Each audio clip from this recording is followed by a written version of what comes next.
Hello friends, Pinki's kitchen চ্যানেলে তোমাদের সুস্বাগতম। আজ আমি তোমাদেরকে দেখাবো প্রেসার কুকারে কিভাবে তরাই পাঞ্জি পোলাও তৈরি করা হয়। চলো ভিডিওটি শুরু করা যাক। এখানে আমি লম্বা লম্বা করে গাজর কেটে নিয়েছি। গাজরটি এরকম লম্বা লম্বা সাইজের কাটবে। তারপর আমি লঙ্কাগুলোকে কোনাকুনিভাবে কেটে নিয়েছি। এখানে বিনসগুলোকেও আমি সেম লম্বা লম্বা করে কোনাকুনি কেটে নিয়েছি, তোমরা দেখতেই পাচ্ছ।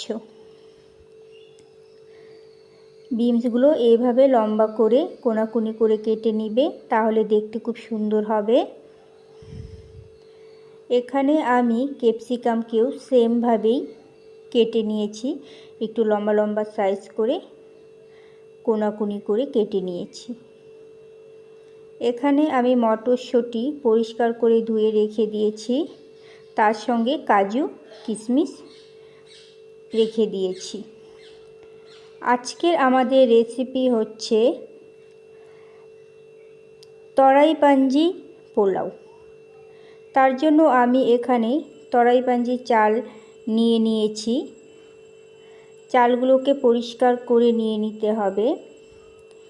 তারপর আমি এই চাল দিয়ে আর কেটে রাখা আমার এই সবজিগুলো দিয়েই আজকের আমাদের রেসিপি তৈরি হবে। প্রথমে আমি চালগুলোকে ভালো করে ধুয়ে নিচ্ছি। চালগুলো একটু ভালো পরিষ্কার করে ধুয়ে নিতে হবে, যেহেতু প্রেসার কুকারে রান্না হবে, তাই চালগুলোকে ভালো পরিষ্কার করে ধুয়ে নিবে। তাই আমি চালগুলোকে ভালো করে হাত দিয়ে কষলে ধুয়ে নিয়েছি। নেওয়ার পর আমি একটি ঝাঁঝরির মধ্যে চালগুলোকে জল ঝরার জন্য রেখে দিয়েছি। তোমরা ওরকম একটি ঝাঁঝরিতে রেখে দিবে, যেন চালে কোনো রকম জল না থাকে। তা আমি চালগুলোকে একটি ঝাঁঝরির মধ্যে রেখে দিয়েছি। তোমাদের যদি আমার ভিডিওটি ভালো লাগে প্লিজ সাবস্ক্রাইব করবে আর পাশে থাকবে। তারপর আমি গ্যাসে কড়াই বসিয়ে দিয়েছি, তার পরিমাণ মতো ঘি দিয়ে দিয়েছি। ঘিটা গরম হয়ে আসার পর আমি কেটে রাখা গাজর, ক্যাপসিকাম, লঙ্কা দিয়ে দিয়েছি। গাজর, ক্যাপসিকাম, লঙ্কাগুলোকে হালকা ভেজে নেব। হালকা ভেজে নেওয়ার পর আমি বাকি সবজি এক এক করে অ্যাড করে দেব। তো এখানে আমার গাজর ক্যাপসিকামগুলো ভাজা হচ্ছে, তোমরা দেখতেই পাচ্ছ। হালকা ভেজে নিতে হবে। গাজর ক্যাপসিকাম ভাজা হয়ে গেলে এখানে আমি দারচিনি, লবঙ্গ, এলাচ আর 3-4টে গোলমরিচ থেতো করে দিয়ে দিয়েছি। তারপর আমি বাকি সবজিগুলো অ্যাড করে দিয়েছি। মটরশুঁটি, কাজু কিশমিশ, বিনস দিয়ে দিয়েছি। এখানে আমি কিশমিশগুলো দিয়ে দিব।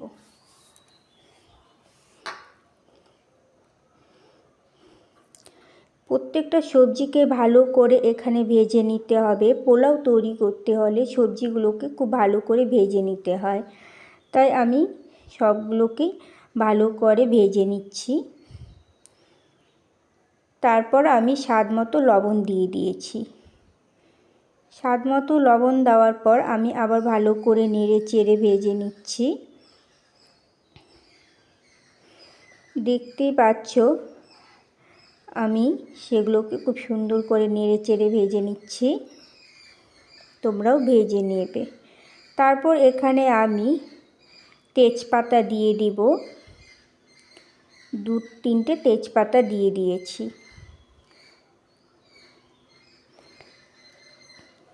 তেজপাতা দেওয়ার পরও আমি সেগুলোকে ভেজে নিচ্ছি। হালকা মিডিয়াম আঁচে ভাজবে, তাহলে সবজিগুলো পুড়ে যাবে না বা লেগে ধরবে না। তার জন্য হালকা মিডিয়াম আঁচে আমি ভেজে নিচ্ছি। এখানে আমি মশলাও এড করেছি। মশলার মধ্যে থাকছে জিরা, ধনিয়া আর হচ্ছে আদা। জিরা, ধনিয়া, আদা আমি পেস্ট করে রেখেছিলাম, সেগুলো দিয়ে দিয়েছি। এখন এই মশলার সঙ্গে সবজিগুলোকে ভালো করে নেড়ে চেড়ে নিচ্ছি। ভালো করে নেড়ে চেড়ে মশলার সঙ্গে কষিয়ে নেব। তারপর আমি এখানে স্বাদ মতো চিনি দিয়ে দিব। স্বাদ মতো চিনি দিয়ে দিয়েছি। 2 থেকে 3 চামচ চিনি দিয়ে দিলেই হবে। চিনি দেওয়ার পর আমি চালগুলো দিয়ে দিয়েছি। এবার আমি চালের সঙ্গে মশলা, সবজি সবগুলোকে ভালো করে মিক্সড করে নেব। চালের সঙ্গে সবজিগুলোকে ভালো করে কষিয়ে নিতে হবে। চালটা যত ভালো ভাজা হবে পোলাওটা তত টেস্টি হবে। তাই এখানে আমি হালকা আঁচে চালগুলো ভালো করে ভেজে নিচ্ছি।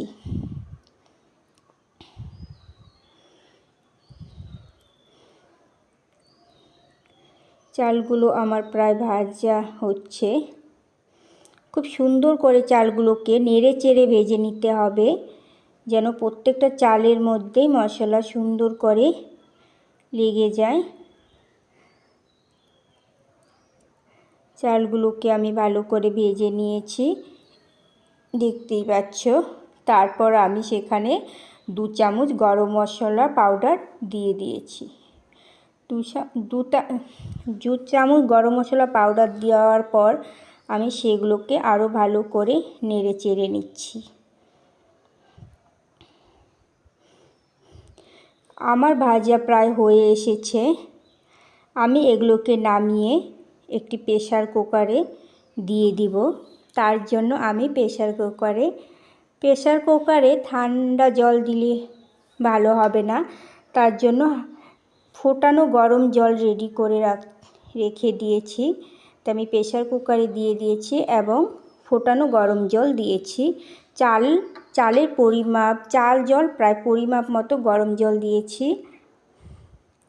এখন আমি একটি ঢাকনা দিয়ে ঢেকে দিচ্ছি।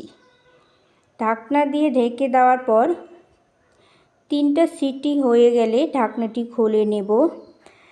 আমাদের তরাই পাঞ্জি পোলাও রেডি। দেখতেই পাচ্ছ খুব লোভনীয় একটি পোলাও তৈরি হয়ে গেছে। আজকের আমাদের রেসিপি হচ্ছে রায়গঞ্জের তরাই পাঞ্জি চালের পোলাও। তোমাদের যদি আমার চ্যানেলটি ভালো লাগে প্লিজ সবাই ভালো